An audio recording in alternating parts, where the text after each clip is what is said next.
Hi, this is Danny Doyle, and I am here with some more Fire Emblem. Are they tops? Are they bottoms? Are they switches? Are they ace? Are they anything in between? We are doing Shadows of Valentia today, or I guess Valentia in general, because this also encompasses the Gaiden cast. They're the same people. There's just more in SOV, and I like the sprites better in SOV, so sue me, retro gamers. A few disclaimers before we start. SOV is a game where we can actually see everyone's ages. There's a lot of people who are under the age of 18. However, the campaign takes place over the course of a year. Canonically, it takes over a year.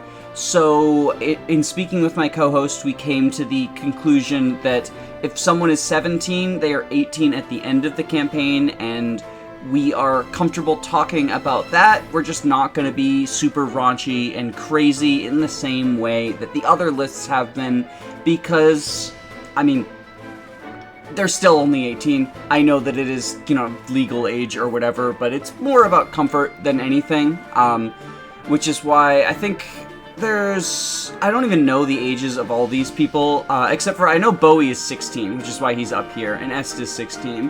But they all just look young enough that I'm not super comfortable talking about them. Weirdly, Faye is somehow 18, or 20 or something. She's ridiculously old compared to the other villagers, and it kind of blew my mind, but, anyway, ages in anime are an illusion to me. But because SOV is not, an area that I am super familiar with, I don't even know the names of all the DLC characters, I decided to pull someone who is, I don't know, would you say, Akira, that you're an expert on Shadows of Valentia? Or tell us a little bit about yourself. An expert might be going a bit too far. I definitely enjoy Shadows of Valentia a lot. We appear to be in the middle of my Valentia arc. Just earlier today would have been a stream of Route Swap SOV, where Celica goes and takes the fight to Rudolph, and Olm goes and searches for Miller in Miller's temple, and later, gives himself over to Jedah. But yeah, mostly I say that I know a bit more about Sacred Echoes, which is the GBA demake of Shadows of Valentia especially, which I'm currently doing an LTC of, in addition to other various content that I do, such as a Let's Play of No Don't See FE7, and sometimes video essays as well. And you can find a link to my channel in the description below. And you mentioned Sacred Echoes. From my understanding, that game has some OCs, right? Yes, it does. Would you so I guess I should explain why Rick is here, because she's not a Valentian. This is the female blacksmith, aka the best character in Echoes, Fight Me. So, female blacksmith, I figured she would be a good representation. Are there, just from the Birthright sprites I have, anyone who would represent those OCs if you would like to talk about them, or are they all children? I have not played Sacred Echoes, because I'm a heathen. One of them is definitely a child. It's essentially... So one of the... actually, wait, you haven't played Sacred Echoes, and I know you don't like gameplay spoilers. No, so you can say it for the folks at home. Okay. So one of the OCs is Atlas's younger brother, because Atlas has 4 younger brothers. Oh yeah. I thought they were dead. No, none of them are dead. They've all been kidnapped by Grief during the start of the plot. Oh, okay. It's wife and children that are dead, right? I know Atlas has some dead family. He doesn't have a wife. It's his parents that are dead. So he okay. Gotcha. Because what Sacred Echoes does is it makes Atlas a primarily axe-using class. So he joins you as an axeman instead. Oh, that's cool. Level 6. So he's 1 level off of being able to promote into Tier 2 upon join. So instead, his younger brother takes on all of his characteristics in terms of spell list, etc. And he's cool. A child. Oh, he's a child, so we're not talking about him either. Nope, that goes in the nope. Yeah. There's one more OC in there, which is a female thief with purple hair. Purple hair? I don't really mind being used for that. Yeah, sure. Yeah, just girl with purple hair. I saw her immediately below, and she has purple hair. So, there we go. These What? are, What? for anyone who looks at the list, anyone who skips the intro and just looks at the list, they'll be confused about Rinka and Hirochi. But... Well, you see, that's just why they should watch at least the intro of the video. Yeah, they should also watch while we talk about Alm. Do you have any thoughts about Alm? I don't really. Yeah, I mean, Alm is a bit weird, because, like, he seems like the kind of guy who would, like, generally be kind of, like, fine with anything, I think. Like, I think he'd primarily, like, prioritize, like, what his partner wants. Well, in this case, what Celica wants. Yeah. So, like, I Oh imagine no! Don't say that in earshot of her! Don't say that! She thinks she has a chance! Breaking her She heart. thinks you have the chance up until the ace of swords. Oh, I love that support chain so much. Gameplay, story, everything. I could gush about the story forever, but we're get distracted if I do that. Yeah, I mean, the gameplay integration of, like, Faye's support of Alm is just so good. She abandons reliability in favor of those sweet, sweet criticals. Exactly.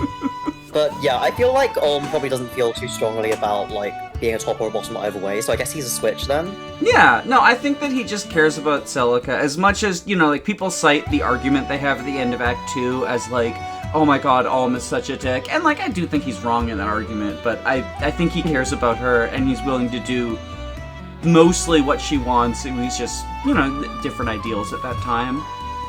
Yeah, definitely. Gray strikes me as a top.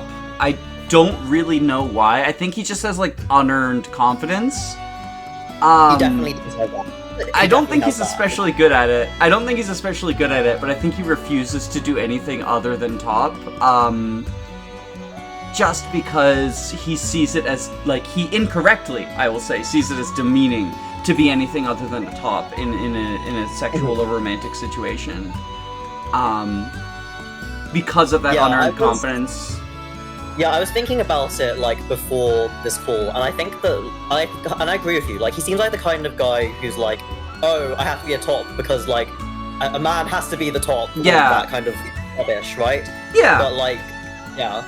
But then he also seems like the kind of person who, like, I don't know, especially if you go with, like, his ending with, like, Claire, right? Like, at some point he'd be like, no, this is ridiculous. Like, let me be the one on top. And he'll be like, oh, actually, I kind of enjoy this. Oh, true. I forgot about that. So I'm using him pretty heavily in a playthrough that has yet to come out, but will be coming out soon. I'm not using Claire in that playthrough, so I forgot they have a paired ending. Is it like, do they get it no matter what, or is it just if they support? Because I know, like, Alm and Celica get it no matter what. I think that they get it no matter what. Like, I think that generally, like, all of the, like, endings in, like, SOV, the character relations, kind of, like, they just kind of happen off-screen, like, regardless of your input. So long as, like, no one dies, obviously. Yeah. Which is, obviously, not to an extent. Well, doesn't Claire just retreat anyway? Which is that Claire whole thing, too, which... I don't know how I feel about that. I think it would be cooler if she could die, because then if Claire and Matilda both die, Clive could abandon you and be like, I was wrong about the Deliverance. I'm gonna go join... I'm gonna go join up with Berkut. He was right all along. I mean, it would definitely be very interesting. It's a bit strange to me that, like, Claire has to be around for, like, the part right before Alm goes and gets Falchion in the trials, right? Like, it seems like a really random to have her specifically there. Like, it could be anyone, really. Yeah, I don't mind some people always retreating. Like, I think Clive should retreat because he's just, like, kind of too important to the story. Like, he just does a lot in terms of, like, exposition and stuff. And I wouldn't even mind if, like, one of the villagers retreats so that Alm has someone to bounce off of, but I feel like everyone else, like, I know obviously you can't change the cutscenes too much by adding new voice lines because that gets expensive, but you could remove some, right? Like, you could have Claire, Tobin, or you could have, like, Gray, Tobin, and Faye all chime in, and then just, like, only Tobin is required or something. I don't know. Yeah.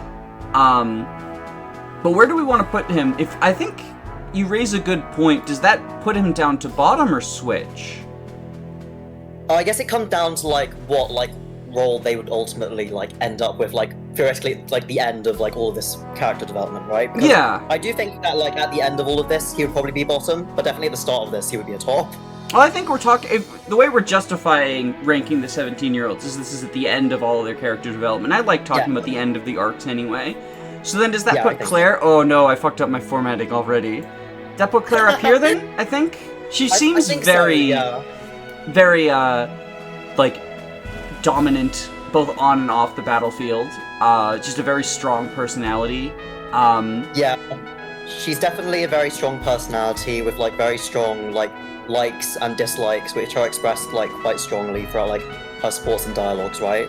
Yeah. Like, Ferdinand is all like, oh, like, you wanted to be a knight, like, so much, even though, like, you know, this isn't, like, the place for you, because you're a woman, basically. Well, and then there's a very much, like, I expect to be treated a specific way, and if you don't fit those expectations, I will not be shy about telling you. Yeah. Like, I would say princess, but not quite. It's definitely an attitude that I very much, like, I respect, like, the spirit of it. Like, obviously, like, in this case, it's because, like, she's a noble compared to, like, a lot of, like, commoners in this case. Yeah. But, like, I appreciate, like, the core attitude at the heart of it. Not necessarily, like, the source of it. It is, like, one of the better... Maybe this gets into meta, but this is one of the better, like, female SOV characterizations. Like, yes, she gets damseled, which is a whole other issue, because everyone gets damseled. But at the very least, she's, like, she knows what she wants, and that's more than you can say about, like... Well, I guess Faye knows what she wants, but... her entire personality is being obsessed with you touched my hand and I stayed up all night thinking about it. Yep. Mickey Mouse.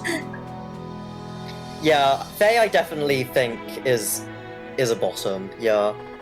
It's weird though, because, like, Faye is, like... Well, I mean, obviously, like, being a bottom in the bed doesn't mean that, like, you're not going to be proactive in real life or anything. Oh yeah, for sure. It's just quite funny, because, like, she's so, like, she's so brazen with without, like, actually, like, outwardly saying it until, like, a support, which is just hilarious to me. Well, she has a very strong personality, and I guess, like, I make this disclaimer in every video, but, like, top, bottom, switch, ace, like, there's no better or worse of any of them. I know that there's, like, a little bit of, like, okay, bottom, sort of, like, bottom is derogatory. I am willing to say any of these as derogatory. Like, we had Gray as derogatory top at one point.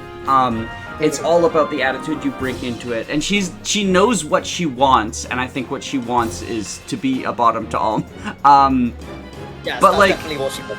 in all of the supports, we see that, like, not just her ones with Alm, but, like, doesn't she have one with Silk where she's just like, I don't want to spend time with you. Yeah, basically, like, Silk, like, approaches her being like, oh, like, it's nice to see, like, another, like, girl in the army. Do you want to, like, gossip, maybe, to, like, get to know each other better? And Faye's just there, like, no. I hate that they made her, like, so obsessed with Alm, but I think it's only within the context of SOV just not having good characterization for any of its women.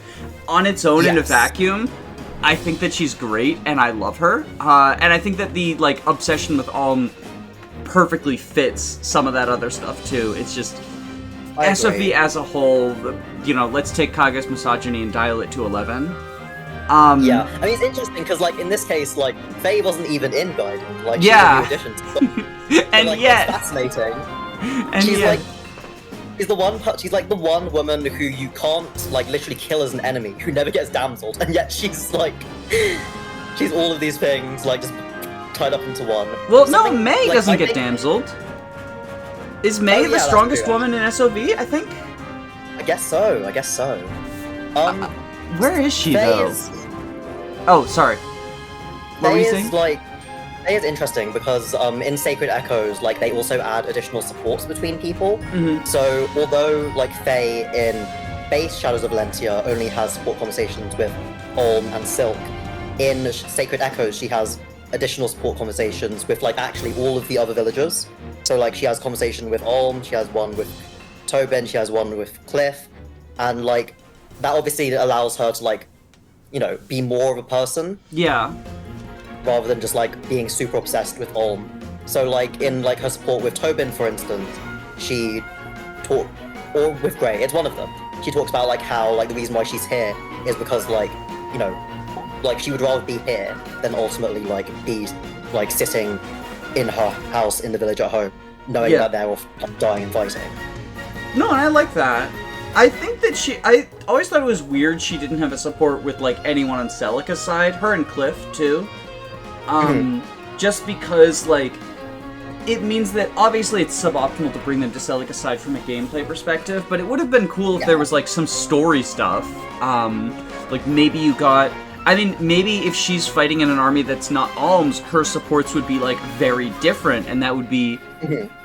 Like, she got left behind by Alm. Why don't we have supports that show, like, the way that she reacts to that? Like, she has the support with Celica, who she knows, or even just, like, you know, May, or Bowie, or Saber, whoever, right? Like, it would be a way to be able to give a support that reacts to a point in the plot that we know happens if she goes Celica's side, without having it be, like, weird and jarring that you can get it when that plot point hasn't happened. I don't know. Yeah, no, I think it would have been really interesting, because, like, for instance, like, I feel like it's pretty much always kind of implied throughout, like, all of Alm's time, even after Celica's left, that, like, he's still kind of, like, very much, like, thinking about her. So, like, an interesting avenue to obviously, like, explore, for instance, could be, like, if Faye does go to Celica's side, Faye, like, eventually, like, puts together the pieces fully, like, you know, Alm is, like, properly into Celica. Yeah. And, like, how does that? Well, and how that affects her relationship with Celica, because I don't know if you've seen the dialogue, but she's excited when Celica comes back. So excited. She's like, oh my god, I haven't seen you in so long! Like, we're besties! Yeah. And literally. Just missed opportunities. Not to rag on Echoes, because it is a fun... Well, it is a good game, but there's issues I have. Oh no, definitely. Back to the topic at hand, though. Am I wrong in saying that Tobin is probably more obsessed with, like, perfecting battle stuff than anything else? Like, I would put him an ace just from that, but you might have a better read. Tobin is, like, he's definitely, like, very focused on the money aspect of things. Like, his motivation for joining the Deliverance is because, like, you know, as they should, they pay their workers a salary, and that will help to, like, support his parents and his siblings, right? Yeah, he's like a younger sister. I think he's like, oh, well, I need to get the money for them. Like, I might die, but everyone will if we don't get money. Yeah, exactly.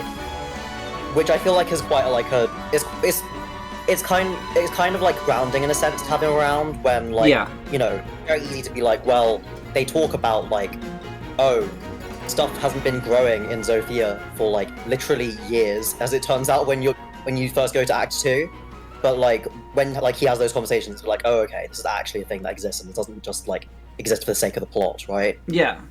It's been affecting the common folk. The sorrow of the common man, as Sigurd would say. Yeah, I'm not sure if I would say that he's ace, because, like, I know that in his supports with Gray, like, there's a real, like, sticking point there about, like, how Claire ultimately, like, comes to, like, fancy Gray rather than true, him. Yeah. Do you want to say switch then? Yeah, I think so. I don't necessarily get, like, huge top or bottom vibes from him. Yeah, which is why I didn't... Initially, I was like, oh, well then just, like, he just wants to make his money and perfect his archery shots and stuff. Yeah. Where are we putting this dingus? Lucas, that's his name. I remember names. Lucas. Okay, so Lucas. Like, yeah, Lucas is...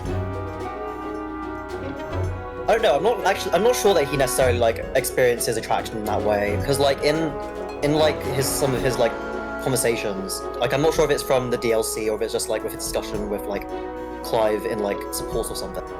But, like, at one point, Lucas did have, like, someone that he was seeing, a woman that he was seeing, but he just didn't really feel anything towards her. Well, what if that was the relationship that caused him to realize his asexuality?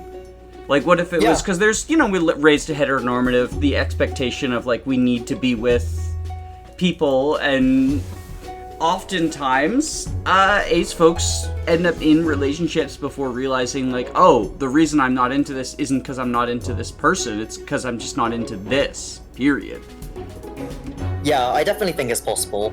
It does, like, feed slightly into, like, the whole stereotype of, like, you know, ace people don't feel emotions, that kind of garbage, because, like, you know, he says that like he's very dispassionate and like he wishes he could be like as hot-headed as like some of the other people in the army, but like, you know, it's fine to be like ace and also like relatively calm. Well, if we want to talk about hotheads, I think Forsyth is also asexual.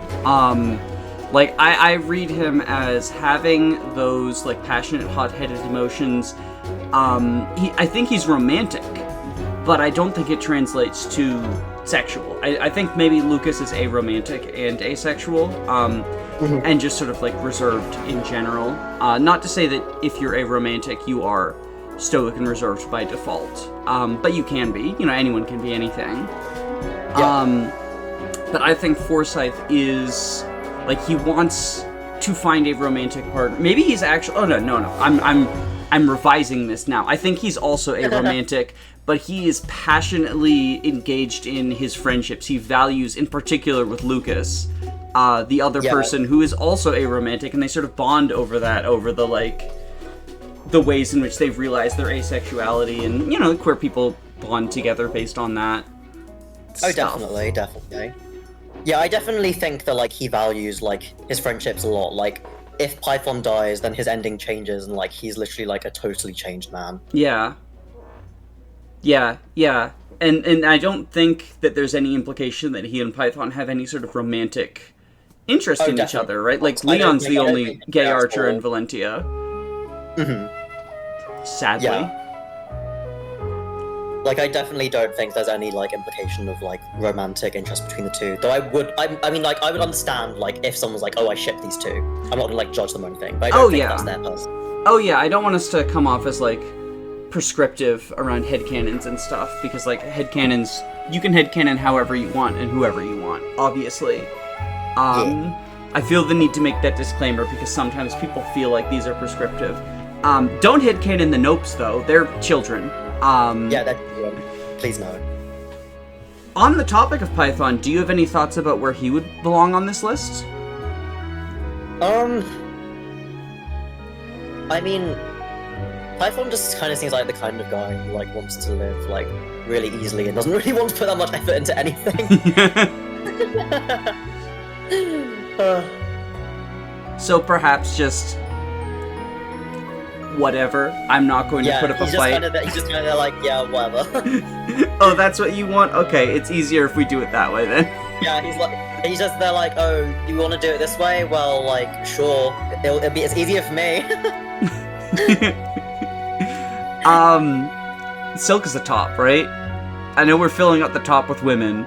Maybe in counter to Sophie's damseling of people, but I feel like Silk is the top. And I can't really explain it. I just feel it. No, I see it. I definitely see it. Like, she just seems like the kind of person who would, like, just generally always like to be in control. How do you feel about Clive? Sort of like the other main character on Alm's side. I would say Alm and Clive are the two sort of, like, driving forces of the plot over there. Oh, definitely. Like, so much of the plot gets kicked off by, like, Clive, like, handing over, like, leadership of the Deliverance to Alm, right? And, like, he's just... As confusing as the messaging can be around, like, Alm's true, like, lineage, etc., like, it is true that, like, Clive is also a big part of that subplot as well. Oh yeah, definitely. Like, I'm not a huge fan of the decision they made. I know that is a Gaiden thing, but they could have changed it. They changed a lot. But with the story as it is, like, Clive is very important, even for the parts I dislike. Oh, definitely. Yeah, Clive is... He's very much, like, in his sports with Matilda, he's very in love with, like, her carnage and, like, combat prowess. That obviously doesn't necessarily, like, actually translate to the bedroom, though. No. It could... I mean... So, like, here's... And maybe this is me getting on my agenda, but, like, I feel like Clive and Matilda are a couple where, and I'm not sure who, but one of them is asexual and the other one is not. But they make it work because of how much they care about each other. And whichever one is ace is just not necessarily sex repelled, so they will, you know, sometimes in order to please their partner, do stuff because they don't mind it. But they're not super into it. They're just, you know, I enjoy this because you enjoy it, not because I do. Yeah. But I don't know who... Like, I always got that vibe from them with each other, because they really do care about each other. You can see it in the supports, you can see it in, like, if Matilda dies. Oh yeah, you can see it if Matilda dies. Which is why I still think, like, I think Claire should have been able to die, because I think that, yes, it would be more expensive to record, like, 3 versions of that scene, but how much harder would that hit if Clive was like, you killed my sister and my wife? Like... Yeah.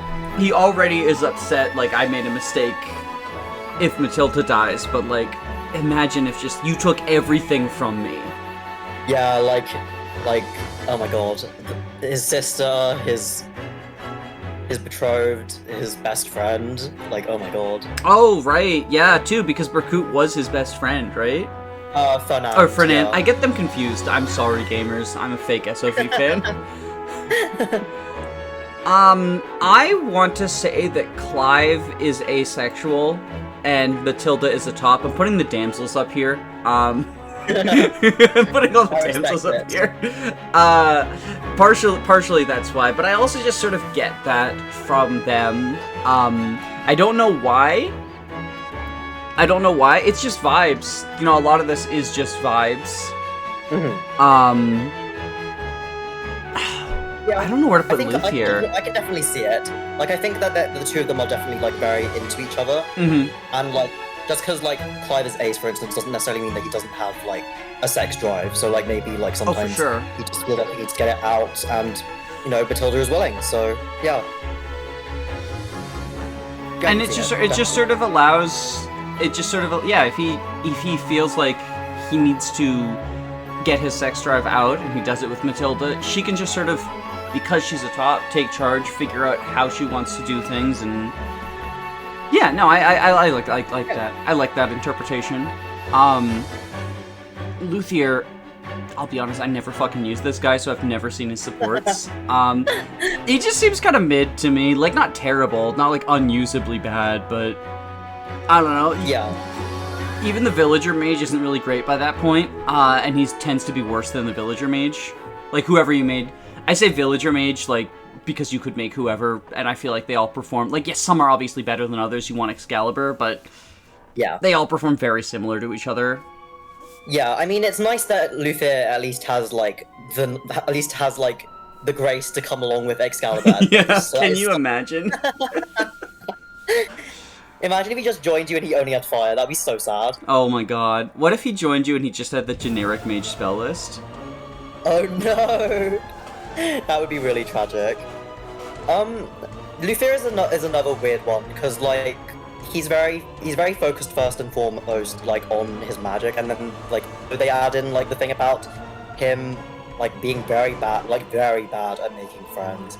His support line with Delphia is basically like her being like, Luthier, why don't you just like not say that like anyone who does out of this isn't like normal or anything, but like, Luthier, why can't you act like a normal person and have friends, for instance? And then like Luthier comes back being like, oh, I asked if he was my friend, and he said yes. And Delphia's like, you know, if you ask someone that point blank, most people would say yes because it's awkward to say no. That's so funny. I think I read that as like, because part of why he can't make friends is because of that sort of superiority complex, right? Like he comes in and he's like, I am the best mage imaginable, and you look at his stats and you're like, bro, no. He's like, no. I think that is very much in line with plot Gray, and I just don't think that he ever learns. I think that we have our first toxic top. I think so. And I guess we're kind of keeping with the damseling theme. He doesn't get damseled, but we're not ranking Delphia, so this is the closest you get. Yeah, we're not ranking Delphia. Ooh, okay, so I have to keep the canon. I have to keep the canon with Zeke. Zeke is asexual, because we ranked him in Arcanea, so I have to stand by this.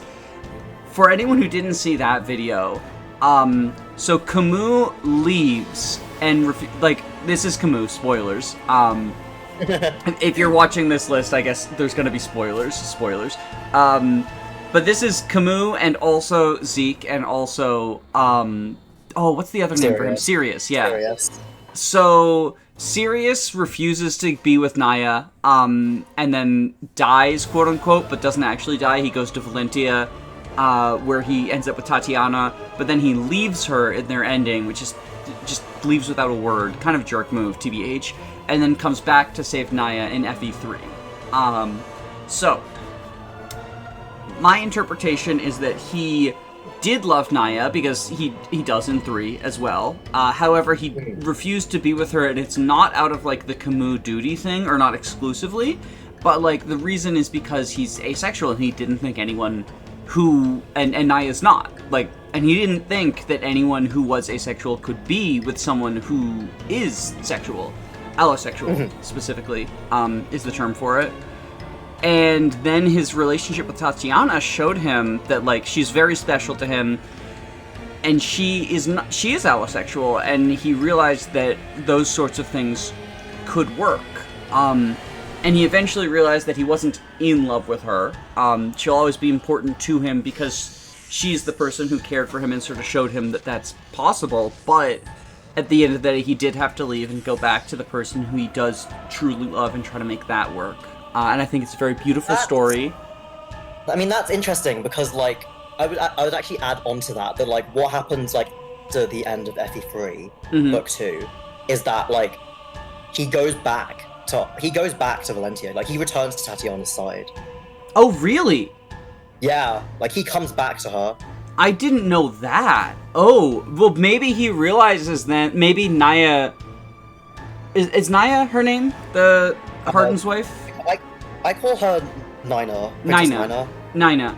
Maybe she rejects him because, you know, it took you too long, and then he realizes, like, there is someone who actually cared for me. Okay, I'm adjusting the story. I'm adjusting the headcanon. And he realizes, like, the person... It's like the rom-com story, right? Where, like, they start out wanting to be in love with one person, and then they're with another person to make them jealous or whatever, and then it works, but then they realize, oh, the person I actually care about is person number 2 anyway, so they leave their initial. Oh, I think that's adorable. I love that. I'm adjusting the headcanon as a result. It's that additional thing. I mean, it's interesting, though, because, like, he never actually, like, reveals, like, the fact that he's Camus to Nina in FE3 Book 2 or, like, FE12.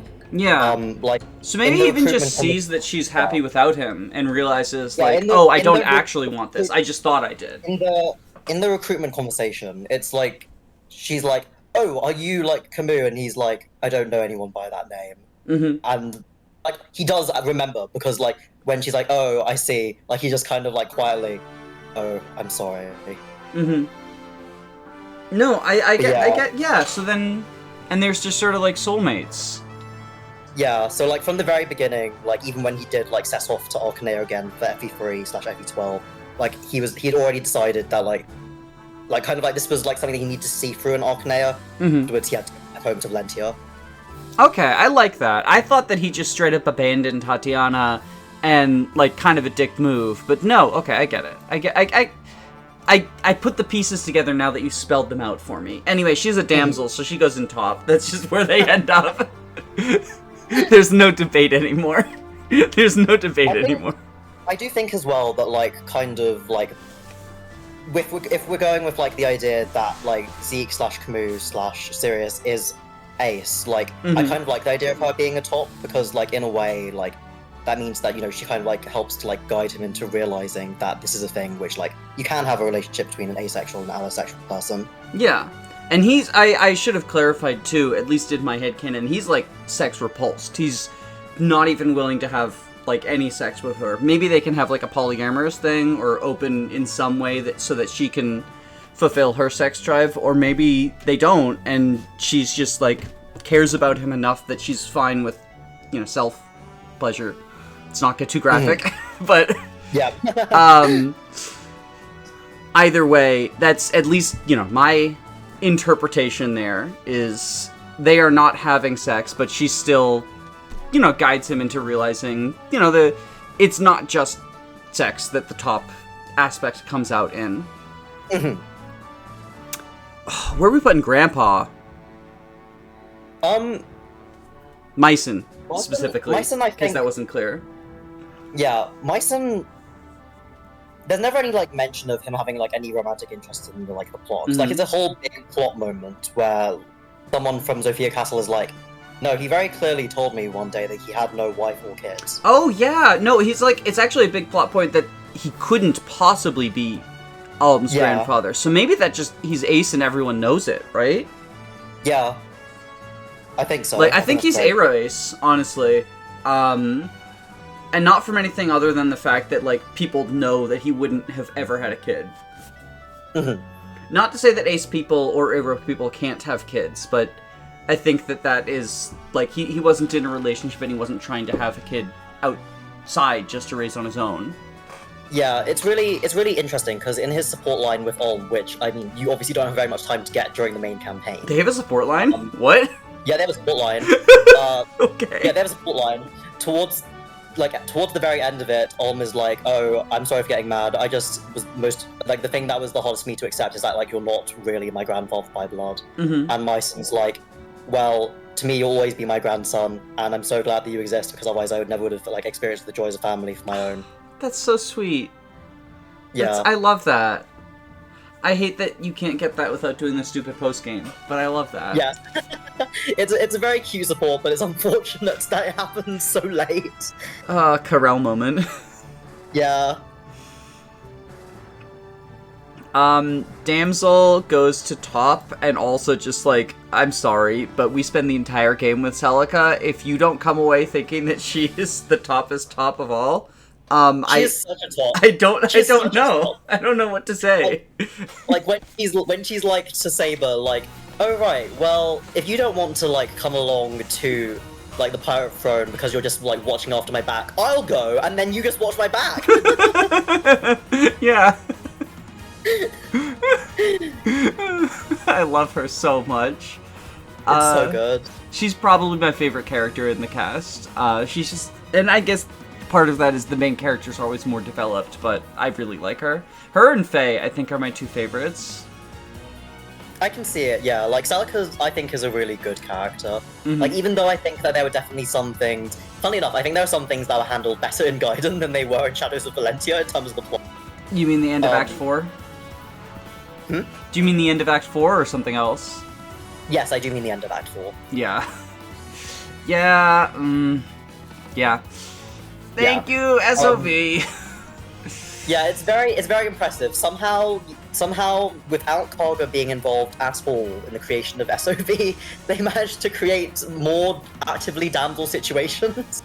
It's like that meme where it's Kaga, it's the chart of FE sexism, and Kaga is sexism that is just one symptom of a completely unhinged personality, and then Medea is sexism as in, would tie, or is Medea's the Fates person, right?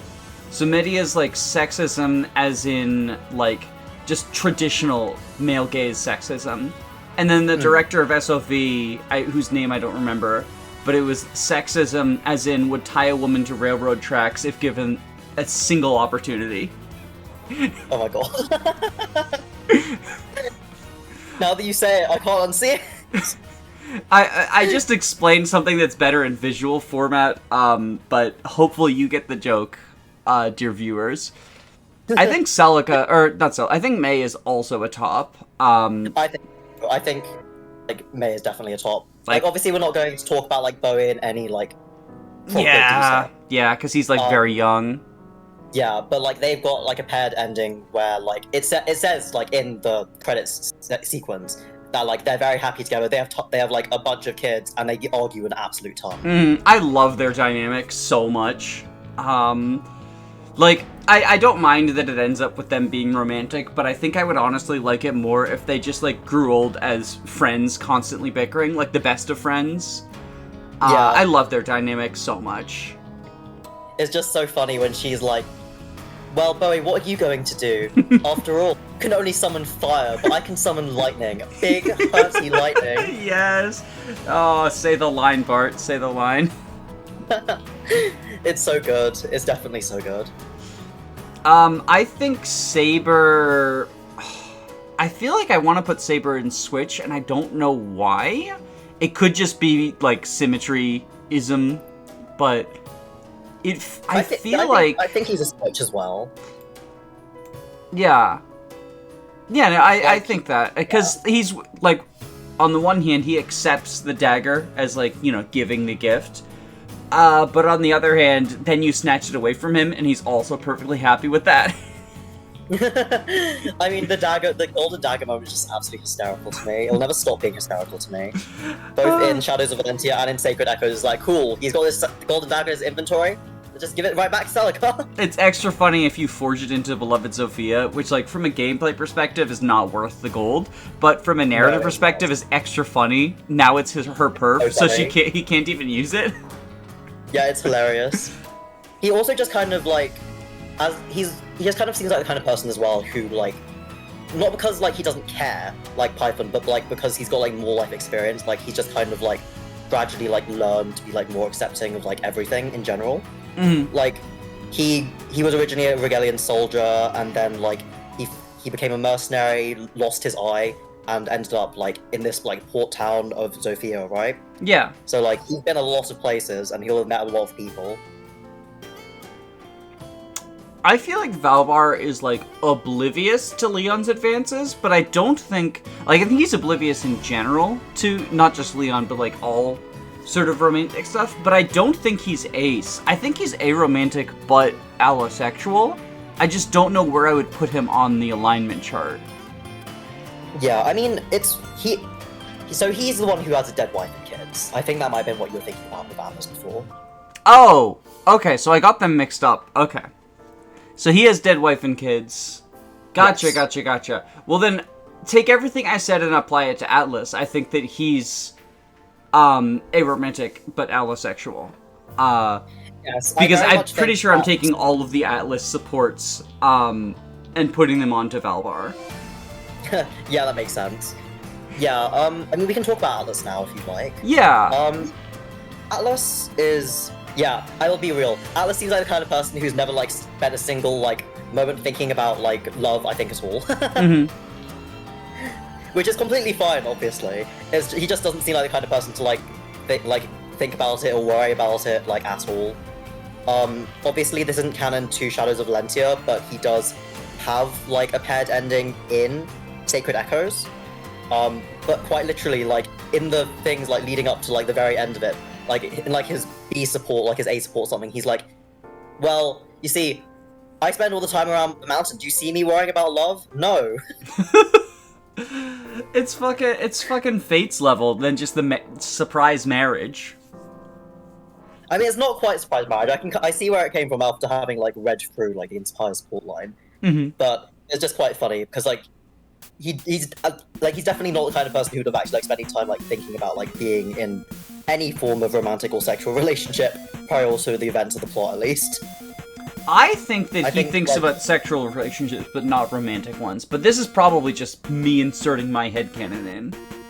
I think it's one of those things of, like, probably, no matter, like, what his sexuality is, like, his headspace will have been, like, filled with, like, you know, I have to raise my 4 younger brothers, like, our parents are dead, I have to provide for them.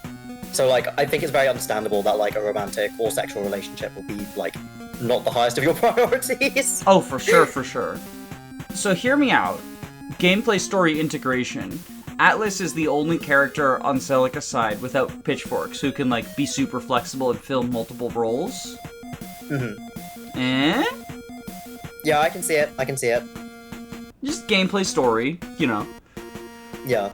But on to Mr. Deadwife himself, the real Deadwife man. Yeah, the real Deadwife and kids man. I don't know. Yeah, I also don't know. Thing is, though, I don't think that he's ace. No, I don't think so either. I know, obviously, you can have a wife and kids and be ace, but I never get those vibes from him. Yeah, I very much got the impression that, like, you know, he was, like, really into, like, his wife and, like, really, like, loved her in, like, every way possible, really. And probably won't ever love like that again. You know, he'll have relationships, but it just, you know, won't be the same. Yeah, he's just, like, so, like, angry, like, after his family's killed, and, like, he goes on this, like, massive rampage, which is how, like, you end up encountering him, Leon, and Kamui at the Pirate's Throne. Well, you encounter him and Kamui after Green Leon suicides on turn 2 before you can reach him. In every single fucking playthrough. Which is a shame because Leon's so good too. I think it's kind of like a similar case to, like, Olm with Celica, right? Where, like, you know, he loves this woman with, like, all of his heart, so, like, ultimately whatever, like, she wants to go with, like, he's cool with that. Like a Switch situation, I think. Sure, I can see that. I think it's hard to, like, really, like... I don't know. I can't, like, say whether, like, I think he's a top or bottom, because, like, I can't think of, like, the situation, because we don't know the wife, obviously, because she's dead. On the same vein, I think I would put Leon in Switch, in the way that his passion burns really, really strong and he's willing to do whatever. It's just, it's unrequited. Yeah, I mean, Leon as well, like, I think this is canon to, like, base Shadows of Valentia. Like, he had, like, a partner, with, like, when he joined the army, and, like, he died. And then, like, Valbar was really, like, kind and tried to, like, be as helpful as possible, basically, when he was still in the army. Yeah, I think Leon's probably a Switch. I don't know about Kamui, but I kind of want to say Ace, and I don't know why. Kamui, I definitely think is, like, aromantic. Like, he's very much against being shackled down. Yeah. No, he talks about how, like, you know, I used to be a shepherd, and then we settled down in a town, but I couldn't do it, so I became a mercenary instead, so I could wander, like, when I was a shepherd. Right? Yeah, or something along those lines? Yeah, and, like, his support line with Jesse is about how Jesse wants to set up this country specifically for mercenaries, right? Where they're not the citizens of Zofia or Rigel. Yeah. So, like, he helps Jesse set this whole city up, and then one day he just fucks off and is never seen again. I love that. Free spirit. Yeah, I think he definitely, like, I think he's definitely aromantic, yeah. I'm gonna put him in Ace. I don't know if he's asexual. He's definitely aromantic. Like, I refuse to accept other interpretations. Not that they're invalid. You can headcanon however you want. But, I think Aero Ace, like, maybe he has sex just if he's bored or whatever, but I don't think he's super driven by it. Yeah. Or it's more like just to pass the time, right? Like, mobile games weren't invented yet. No Subway Surfers. Like or something. He'll be like, hey, do you want to hook up for the night? Yeah. It's just cuz. Yeah. I think the White Wings are tops. All of them. No, she's 16. Yeah, I was gonna say. I got yelled at because I didn't know that she was 16 in the previous one. Oh, no! But yeah, the canon age, I checked, she's 16. But these ones are. Yeah, I mean, if you want to talk about them individually, I don't really have anything to say other than, like, fuck Katria. But... I know your thoughts on Katria, yes. I don't like her! But do you have thoughts on these two? I mean, am I wrong in my interpretation? I'm willing to move them. I definitely think that, like, Pala is a top, yeah.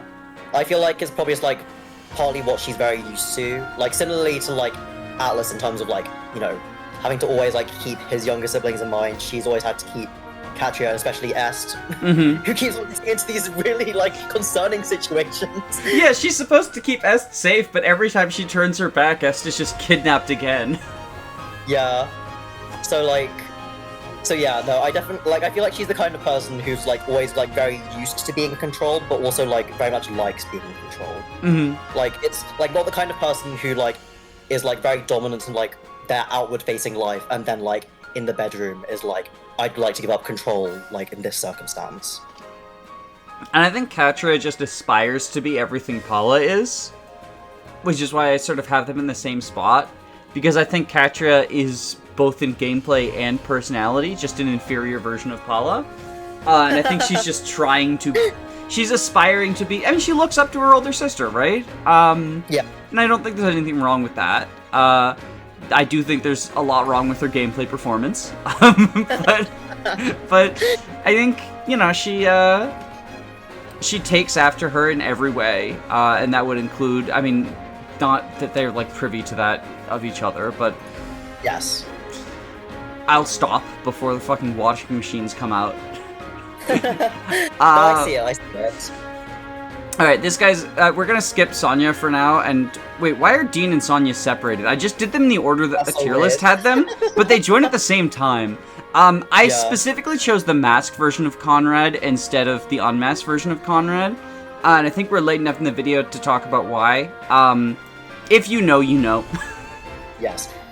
Yeah, I agree. I think Conrad is definitely a bottom.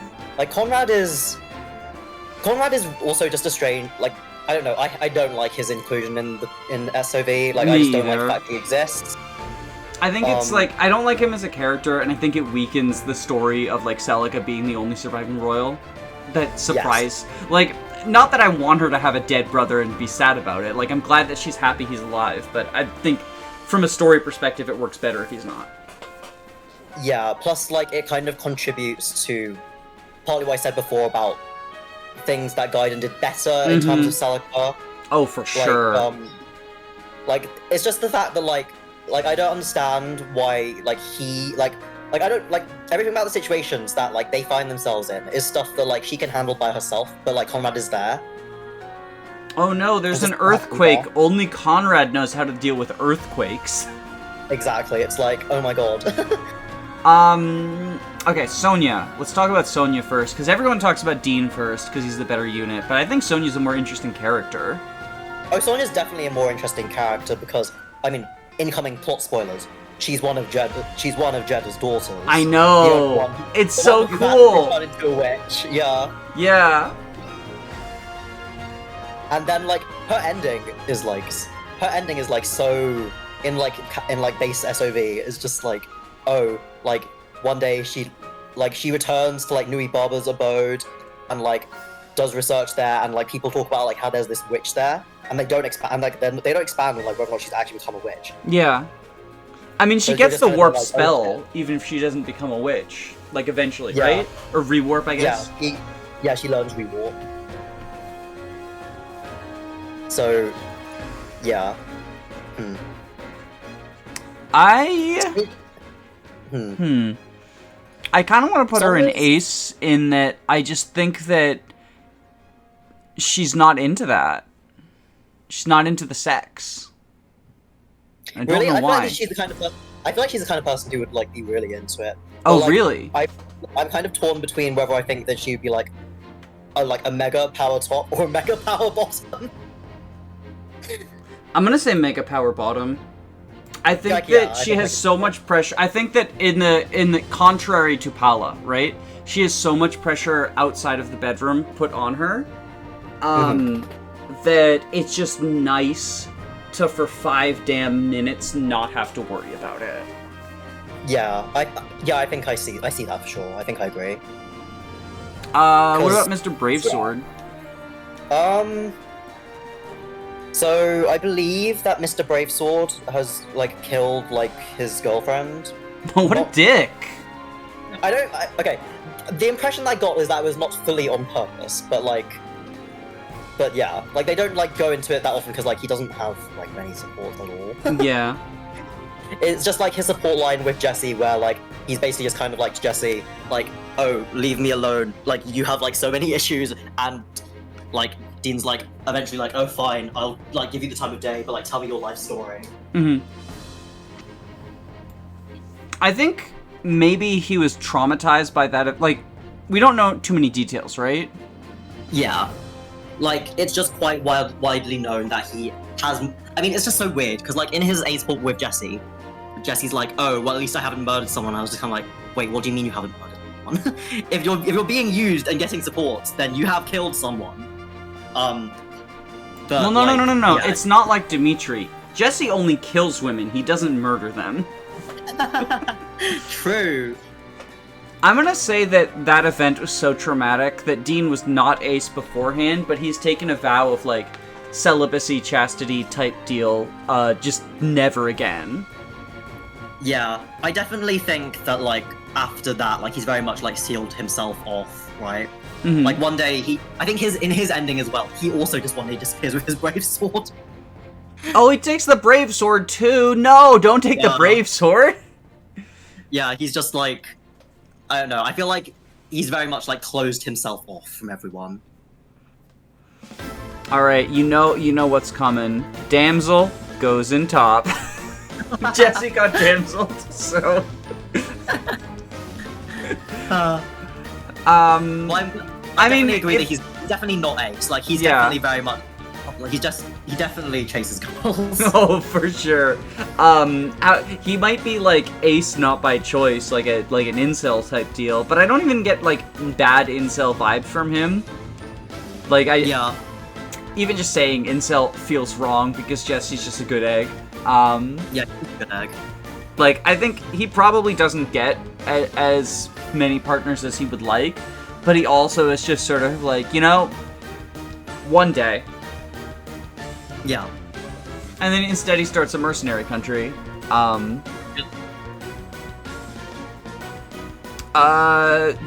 the Church of Duma require a vow of chastity? I have no idea. Well, wait. He's part of the Church of Zofia, because he's in Zofia. Or yeah, the Church of Zofia. Sorry, I got Duma and Milla mixed up. I mean, it seems like I feel like they wouldn't be against sexual relationships, because, like, isn't the whole thing about, like, Milla's dragon degradation about, like, how, like, the Zofians are, like, drowning themselves in decadence and stuff? Mm-hmm. Which can include the sexual meaning, of course. Yeah. Okay. So then... Are we thinking... Switch? I think so, yeah. I can't really say why. It's one of those where... Again, not that many supports, and also, like, are you using this motherfucker, like, to get those supports, also? I don't think I've seen a single support of his. I don't think I've ever, like, I've used him, right? He comes with Physic, I want to say? I think he just comes with heal. I don't think he has... Oh, that's so tragic. What? Oh. Definitely when I used him in Gaiden, he didn't have Physic.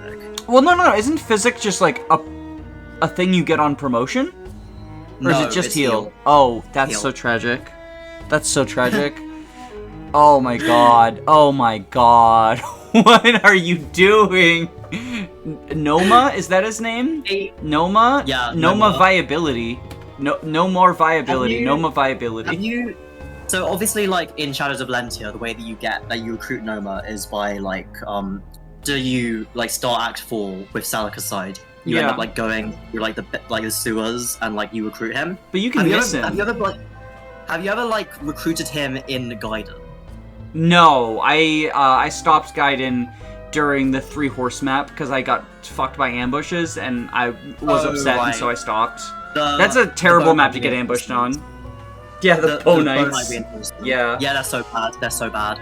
But yeah, like, there's so much stuff that you can get in, like, that sewer section in Gaiden, but, like, it's so easy to miss so many things. Like, there are items there, there's him there, like, it's, like, this is, like, old, like, NES graphics, right? Mm-hmm. So it's not like, oh, it looks like there's a hidden passage there. It just doesn't look like there's a hidden passage there, but you can walk into, like, this black tile.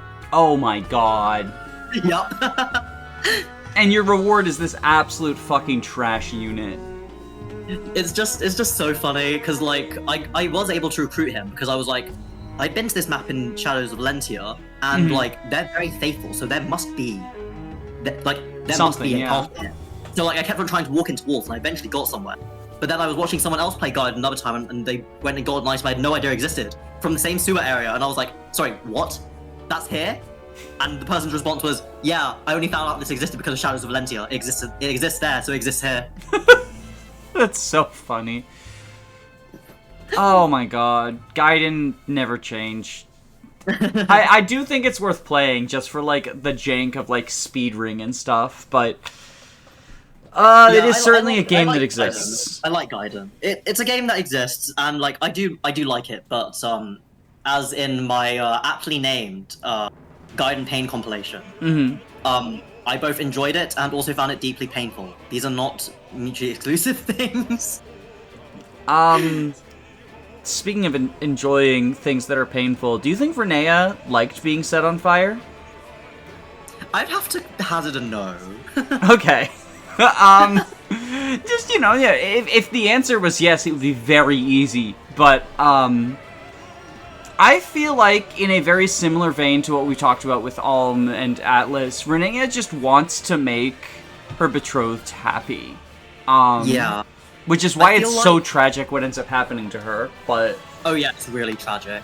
I feel like she's ultimately like a switch, but because of the fact that it's kind of like a situation where, like, oh, I'll do whatever makes Berkut, in this case, happy. I feel like he's definitely the kind of, like, toxic top kind of person. Oh, for sure. For sure.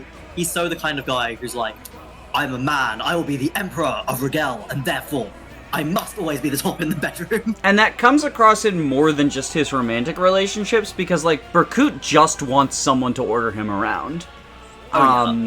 Which is why he... Wait, did I get their names right this time? Yes, you did. Okay.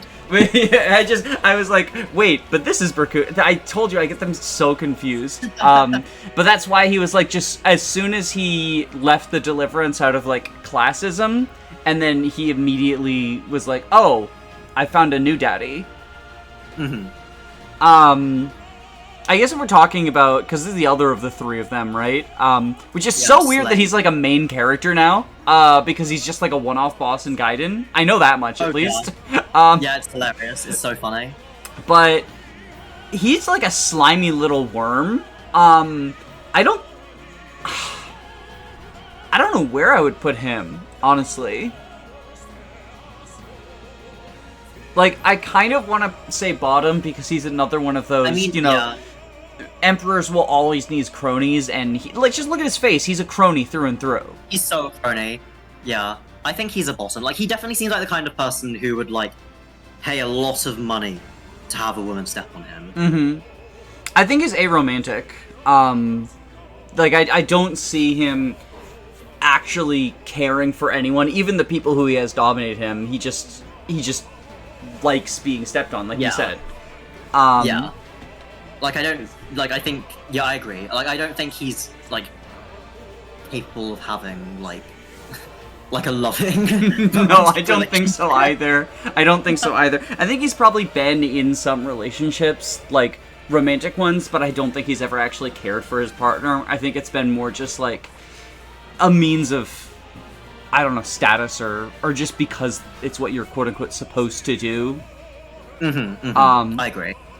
Do we want to round up the fourth of Alm's villains? Like, I know obviously Rudolph is over here too, but I tend to think of these four as sort of like, because they all show up they interact with each other in ways. Yeah, they do. I feel like Desai wants to be a top and is like bad at it, but refuses to accept any other role, partially out of like classism type deal. I would say that's correct. Yeah, like he very much wants to get his hands on Zofia, right? And obviously, like at the start of the plot, like he's taken over the castle. At that point in time, he's doing a pretty alright job of it. Yeah, just a little bit. Yeah, it's quite funny because I feel like we've got quite a few people in top that's just kind of like, well, because they refuse to like try anything else. Yeah, well, I mean that is like I said. Oftentimes, and I think some of this comes from like a little bit of misogyny within the queer community, but oftentimes bottom is seen as like the most derogatory of these. But I feel like top can be just as well in terms of like, well, you just maybe you would enjoy other things if you were willing to try it, but instead you're so stuck in these rigid gender roles, or in his case, like class roles. Like I don't even think that he necessarily is. I mean, he's probably somewhat misogynist. Like, he's probably the director of that CG of Matilda. CG! No, the CG! Whose POV do you think it's from? He's just watching them talk. But, like, I think that it's mostly classism more than anything. Like, he just thinks that Yeah. people have a specific order in this world, and his place is in the top. His place is in the top, and therefore he must always be at the top in every interaction he has. Do you think Rudolph is, like, obviously he had a family and children, Yes. but do you think that he's actually allosexual? Because I don't know that I do. At least, obviously we only see him when he's, like, sundowning. But everything in the Yeah. plot makes me think ace. I mean, same, because, like, he seems like the kind of person who ultimately feels, like, he feels very duty bound to whatever he thinks his duty is. I mean, like, as weird as the whole, like, oh yeah, let's pass off my son to, like, my longtime friend so he can run to the other side of the fucking continent to raise him in secrecy. Yeah. So he can one day lead a rebellion against me to overthrow me and defeat, like, these 2 dragons. Like, it's undeniable that, like, there is a sense of duty there. So I feel like it's not far stretched to be like, he feels the same, like, kind of, like, obligation to continue the rebellion line. I will say Right. this about the convoluted conspiracy plot thing. Men will do anything to avoid going to therapy. Just talk to your son, bro. He won't attack him. He clearly cares about him, right? Like, he won't attack him. Yeah, this character confuses me. I don't like a lot of what they did with him, both in Gaiden. Like, this isn't even an Echo's problem. This is a Gaiden problem, but It's a Gaiden problem. Yeah. it's lifted, and unfortunately, like the map design, it's lifted and taints SOV as well. Duma on the other end, or not Duma, what is this, Jedah? Jedah. On the other end Yeah. of things, I think is also asexual, but like, his duty bound is evil duty. Oh, I agree. Like, I think he's ace as well. Like, there's no, like, he's definitely, like, aromantic. Like, there's no shot that he cared about, like, the mother of, Maria, Hestia, and Sonia. Like, there's Yeah. no way. Oh, I mean, Given that, it was just a tool for him, right? Like, he wanted to make witches. Exactly. If he He actually wanted to make cared about witches. his family, he wouldn't have turned them into witches to the point where Sonia had to run away to avoid that fate. Yeah. Because I don't think her sisters, like, I know obviously in the box quotes they seem to be happy to be worshipping Duma, but, like, that's mind control shit, right? Like, Delthea was too. Yeah, I Um, mean, if you remember, like, their boss quotes from the final map, like, they're literally like, Sonia, why do you get to be free? Yeah, so they're not happy, okay. Yeah. Yeah, they're not happy. Such a dick. Maybe Yeah, I'll get he's- canceled over this, but I think it's a dick move to hypnotize your daughters for witch sacrifice purposes. I'm inclined to agree. So if you get cancelled for that, I'll have to be cancelled with you. However, I don't think Duma is ace. I feel like the embrace hedonism type deal, he has to be a switch, right? I mean, so embrace hedonism is Zofia. That's Milla's. Oh, that's thing. Milla? Okay. Embrace What's Duma's? strength is Duma. Embrace strength. Okay. We know we've been over this before with all of you fuckers. Yep. All this just L. It forms an L.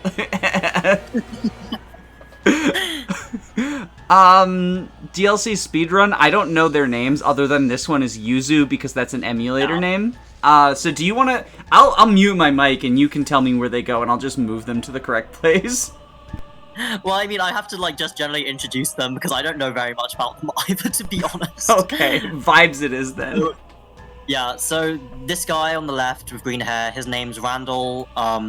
Like the DLC quest where you recruit him is also the one where you recruit Emma, who's the girl directly to the right of Delthea. Nope. I don't even know her age, but I just saw her face. She's younger than Delthea. Like, I tell you that much. I think they're the same age. Like, Oh, I'm same sure deal, that she's though. 13. Like, yeah, exactly, same deal. She looks 8. Absolutely not. She looks Yeah. 8. Yeah. Anime ages. But yeah, like, he's this cavalier from Alib, and I don't know why he's from Alib, and the other 3 seem to be from Fateslandia, but that's the way it is, apparently, from the side of the world. And he's just kind of, like, looking after her, essentially. Yeah. Top, but, like, not as an insult. Yes, I don't think that he, like, from what I've, like, read... Not of as his- in them, but just the way he looks. Sorry, I didn't mean to... I realized that coming immediately after that, it sounded like I was endorsing something I'm not. I don't think so. He looks like he's into. He just looks like it's just vibes. Yeah. No, I can see it for sure. Like, yeah, and like based on what I have read of his dialogue, he's definitely not as toxic as Berkut to say Duma. It's hard to be as toxic as Berkut to say in Duma. It's true. This girl, you said her name is Shade, I think, right? Earlier when we were talking? She's Shade, and she's from Nor. Obviously from, like, the looks, I think, pretty obvious she's a dark mage. Oh, I thought you were gonna say pretty obvious she's a top. Like, she's the person, the Dami Mommy also, Step on Me who Slade pays. Also, based on her appearance, she is that. Yes, I will say that. What do we think about Yuzu? Oh, wait, no, okay, it's too funny. It's a Switch emulator. I don't care. It's a Switch emulator, so she goes in Switch. This is Milla, right? Also, yeah, that's Milla. Okay. I do also think, with regard to Yuzu, based off of what I've read of her dialogue, in her and Shade's DLC recruit map, the way that it's resolved is basically you get Shade down to low HP, and then you have Yuzu talk to her, and the way this is resolved is by, like, Yuzu literally, like, just shoves a ration ball into her mouth. What the fuck?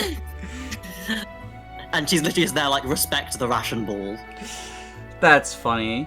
I need to play the SOV DLC at some point.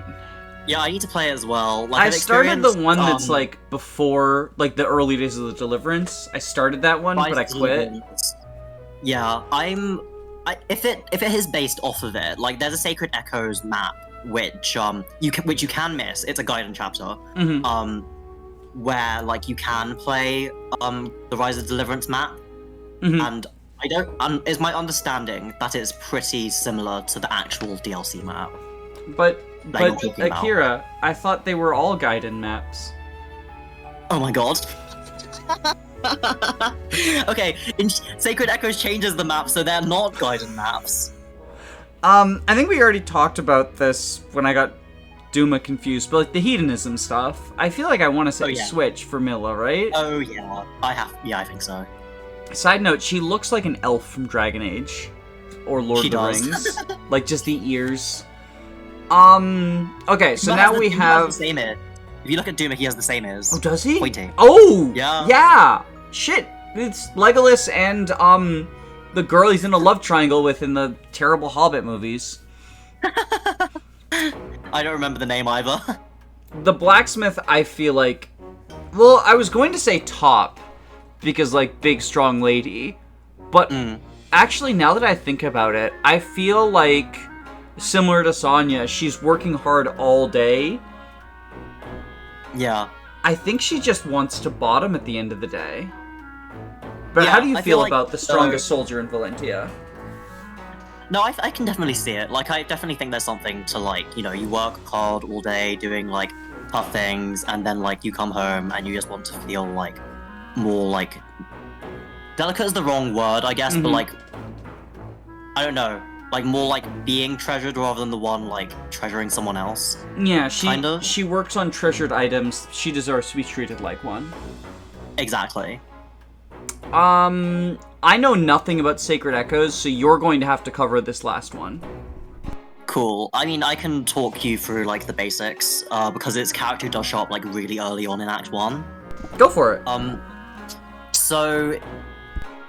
Obviously, like, in like, Shadows of Valentia / Gaiden, normally, you know, you've got the Thieves' Shrine, where you, rescue Silk, our damsel in distress.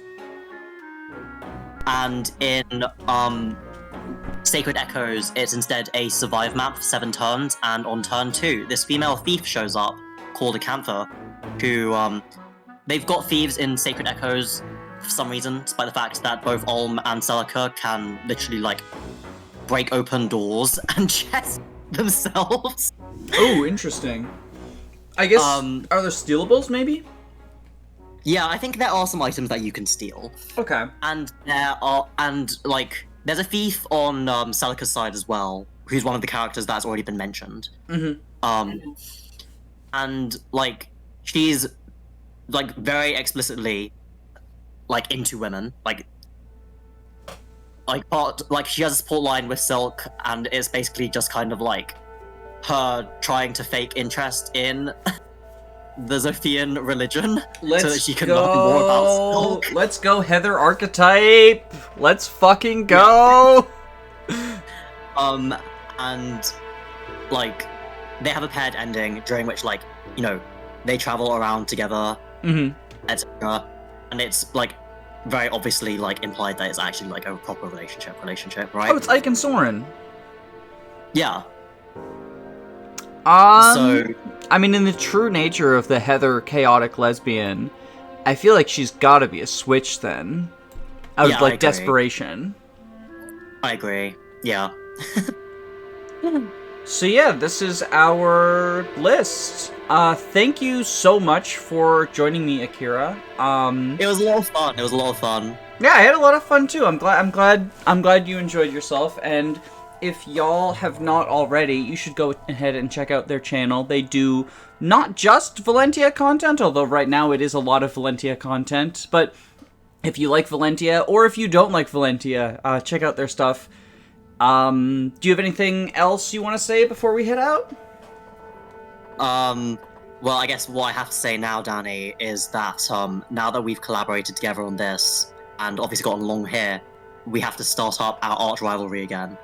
Oh, true. I mean, so like, I mentioned this in the Discord server, but I am currently doing a playthrough of Borgar King, where I use Rebecca, who is a high resistance unit with Bowbreaker. And I know you are known for the love of the Radiant Bow, so that's my secret weapon in our arch rivalry. But yeah, go ahead, subscribe to Akira. While you're down there, you know, click like on the video if you like it. These tend to be suppressed by the algorithm because of the SEX stuff. So every little bit helps. Bye-bye! Bye! Akira and I recorded this a while ago, and I actually edited the video before I even had a Patreon, which means I need to awkwardly staple a thank you to the end of it, and the music is going to sound weird. But thank you so much to my patrons anyway, because I really appreciate all of your support. You make the things that I do on the channel possible, and it really means the world to me that you are willing to support me in these endeavors. It is worth noting that if you want to join the Patreon, there is a link below, and the pre-promote tier gets to vote on videos. They actually voted on the release order of this in comparison to one of my other tops and bottoms tier lists. So thank you to the pre-promotes, Jamie Collins, Marin Karen, Thick Molder, George Grenville the 7th PM, Danielle Kalaskas, and Ania. And if I pronounced any of those names wrong, please let me know, because I don't want to do so, but I'm incredibly bad at pronouncing names, especially if I haven't heard them before. So, you know, correct me if I got them wrong. Thank you so much for your support. It means the world to me. And now, have a wonderful day.